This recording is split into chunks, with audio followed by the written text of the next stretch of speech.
In the news tonight, 3 Turkish soldiers are accidentally killed and 11 wounded in a Russian airstrike targeting Daesh in northern Syria.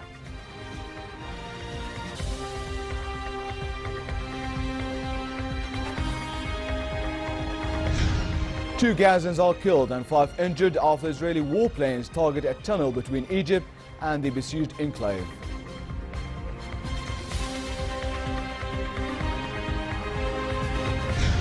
And the US President swears in Attorney General Jeff Sessions and signs 3 executive orders, including law enforcement. Good evening and welcome to the news at 10. Educational Minister Omar Razaz announced the results of the General Secondary Education Certificate Exam or Tawjihi winter session. He told a press conference that the percentage of those who passed in all scientific, literary and vocational streams was 50%. The minister announced the names of the top 10 achievers in each stream.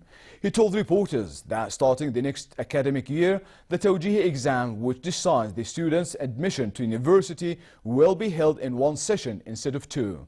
As the results were declared, students hit the streets, some driving in convoys and honking their horns to celebrate, prompting warnings by police to avoid any practices that could disrupt traffic or disturb the festive mood. On a visit to the United Arab Emirates, Senate President Faisal Al-Faiz met UAE Culture and Knowledge Development Minister Sheikh Nahyan bin Mubarak Al Nahyan. During the meeting attended by President of the UAE Federal National Council, Amal Al-Qubaisi, they discussed a host of political and socio-economic issues of common interest. Faiz said the Arab world is beset by crises and conflicts which require unity of Arab ranks to thwart attempts to destabilize the region. The Syrian government said its army has made rapid gains in a campaign against Daesh terror group in the north. Government media said forces had secured a string of villages on the southern edge of the Daesh-held town of Al-Bab. Government troops are backed by Iran and Russian airstrikes. Here's more. Russian warplanes bombed Daesh targets in the Syrian government's battle for the town of Al-Bab in northern Syria. Airstrikes accidentally killed 3 Turkish soldiers and wounded 11 others during an operation against Daesh. During the operation by a Russian warplane, a bomb accidentally hit a building used by Turkish army units, part of Turkey's Euphrates Shield operation. The casualties were evacuated by helicopter.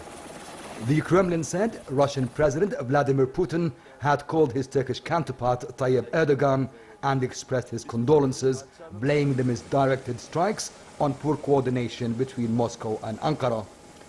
Simultaneously, Turkish-backed Syrian rebels were pressing ahead with their major offensive against Al-Bab south of the border with Turkey.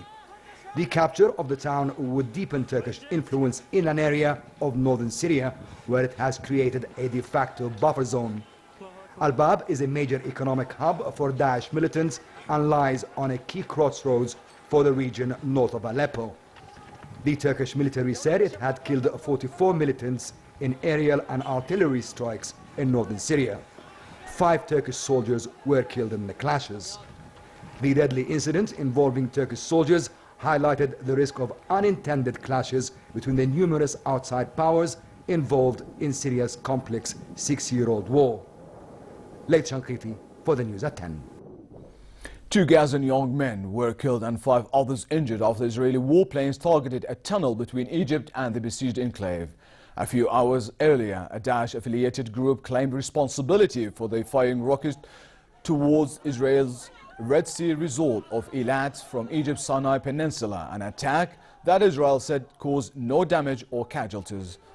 Egypt, battling militants in Sinai, has destroyed some 2,000 smuggling tunnels on the Gaza border and accused the Palestinian Hamas government, which rules the enclave, of aiding armed groups. Hamas denies the allegation.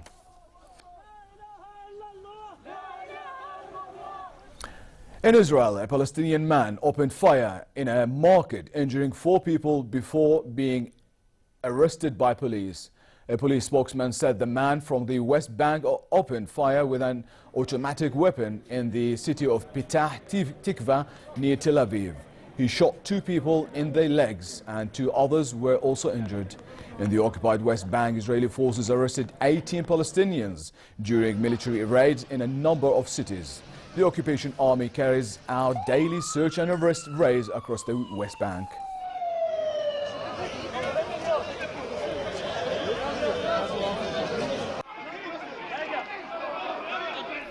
Thousands of Somalis in the capital Mogadishu celebrated the victory of anti-corruption campaigner Mohammed Abdullahi Mohammed in presidential elections.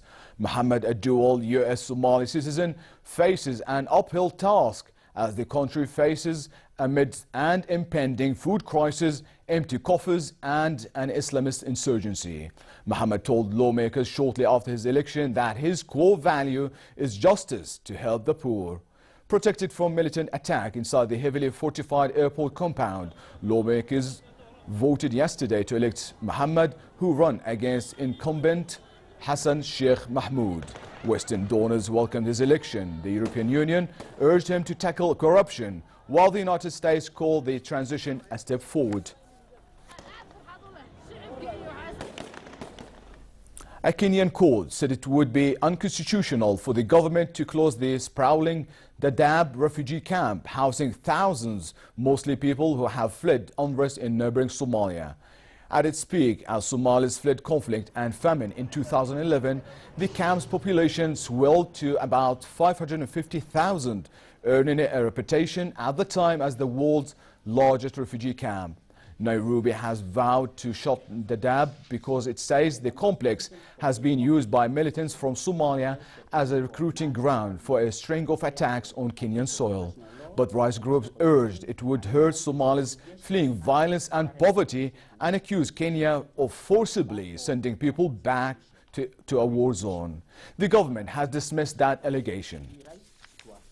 Administrative action. The government's decision to complain of in this petition violates the principle of non-refoulement and is therefore a breach of international law, international conventions, and the country's obligations under the various conventions to which it is a signatory, and above all, our constitution. The next issue, whether the government's decision violates the refugee rights to a fair administrative action.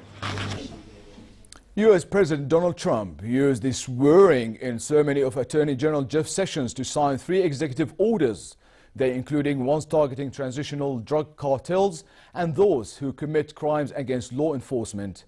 At an Oval Office ceremony, Sessions said rising crime is a dangerous permanent trend and promised to end what he called this lawlessness of illegal immigration.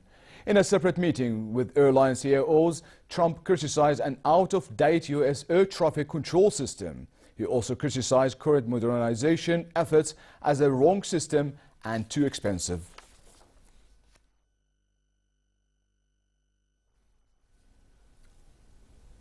Meanwhile, Apple chief executive Tim Cook criticized a travel ban imposed by the U.S. president and urged people to speak out against it.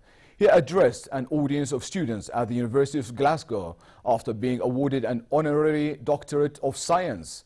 Cook said the ban created a crisis and a stressful situation for some employees and their families. This report has more. A high honour for a man at the top of the IT world. Tim Cook receiving an honorary doctorate of science in Glasgow. In another political climate, the Apple CEO may have made a typical acceptance speech. Instead, he took another bite at Donald Trump's controversial immigration ban. If we stand and say nothing, it's as if we're agreeing, that we're become a part of it. And so I think it's very important to speak out. Silicon Valley has been one of the most vocal opponents of the order, part of which blocks people from 7 Muslim-majority countries travelling to the US for 90 days. That affects many who work in Cook's industry and could add to increasing pressure on Trump to back down. California, particularly a big tax-paying state in its own right, one of the top economies in the world, and therefore I think there is economic leverage that means that this will be watered down going forward. The ban has caused havoc at airports since it was introduced last month and could be brought up when Trump meets aviation executives on Thursday. Thank you very much. Ladies and gentlemen, Tim Cook. Thank you. Although it's not clear whether they'll be quite as blunt as Cook, the most vocal opponent supposed to be there, American Airlines CEO who called it divisive, can't attend. A fast-moving snowstorm struck the northeastern United States, stretching from Pennsylvania to Maine. The blizzard threatened to drop 30 centimeters or more of snow on major cities, including New York and Boston. Forecasters warned the storm would bring winds gusting to 80 kilometers per hour and periods of thunder snow, making travel extremely dangerous.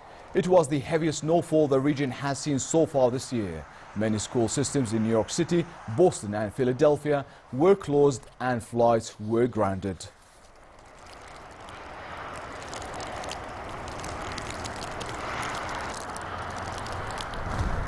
The World Shearing and Wool Handling Championships kicked off in New Zealand with hundreds of competitors from around the world. The championships see people competing in 6 categories, including traditional blade shearing, machine shearing and wool handling.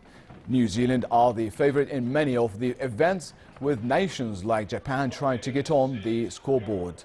Competitors will work their way through numerous rounds before the finals on Saturday night.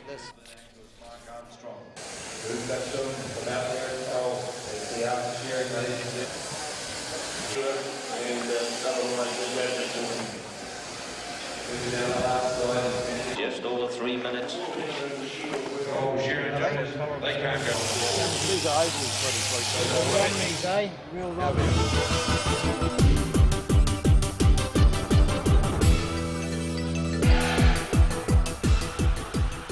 Austria's Max Tuchel broke the world record speed for standard mountain bikes on gravel in the Atacama Desert.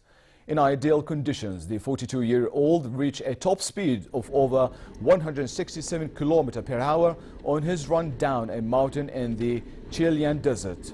After 8 test runs on the course, which started on a 45-degree slope at 3,972 meters altitude, Tuchel set his record 11 seconds and 650 meters into his run. In the weather forecast, cold across many regions tonight with 4 degrees in Amman, but it'll be relatively warm in the Jordan Valley and the Dead Sea. Tomorrow, temperatures will rise slightly, though it will remain relatively cold in the hilly areas, Badia and Eastern Plains, but warmer in the Jordan Valley and the Dead Sea. The Gulf of Aqaba should expect a warm day Friday with moderate winds and calm seas. Next are the lows and highs for tonight and tomorrow.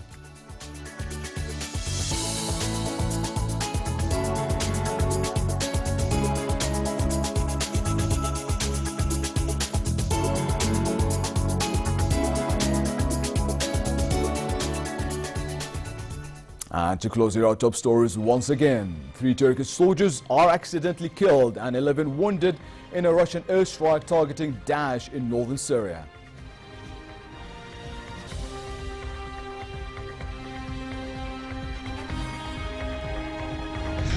Two Gazans are killed and 5 injured after Israeli warplanes targeted a tunnel between Egypt and the besieged enclave.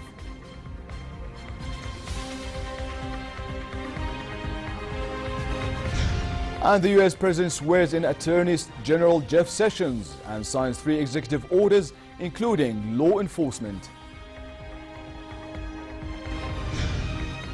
And with that, we come to the end of tonight's news. I'm Leo Balkar. Have a lovely weekend.